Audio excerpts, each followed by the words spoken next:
Beni İsrailler'de bir adam beter telekemiş. Adam öldürüpler, arayışıplar, dına edipler, pıskı pesattan etmedik telekeçilgi yok.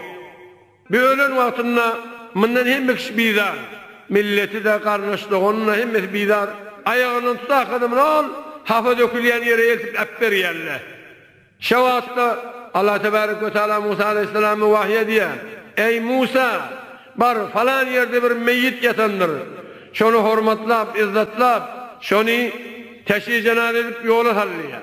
Hazreti Musa sahabeler barıp onu inlerlerine görse hep telek adam.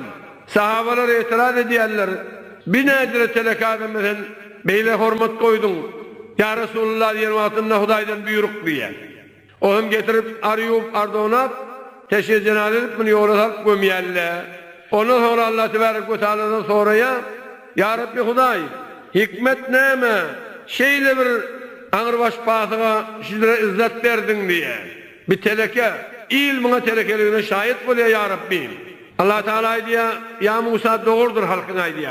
Buna etmedik telekeçiliği yok. Yani güllerde bir gün bir Tevrat'ı aktarıp otuyorka şu Tevrat'ın içinde Muhammed Aleyhisselam'ın adını gördü. Şadı o şarkını gözüne sürttü. Hudaya hudavadına bulunduk teleke gâbedine bak. Şadı iyisini atıyorlar. Ben günahımı geçtim yalvardı.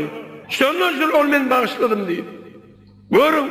Henüz Muhammed Aleyhisselam dünya gelmeyken onun adını vesile edip şun adının hatırına telekeler yalkanılmazda nedir ona cesaret edecek. Nedir mevlidi de dille girecek. Peygamberin mevlidi verilmez, vaazı veriliyor, Kur'an'ı okunuyor, salavat ediliyor, salam veriliyor, sadaka veriliyor.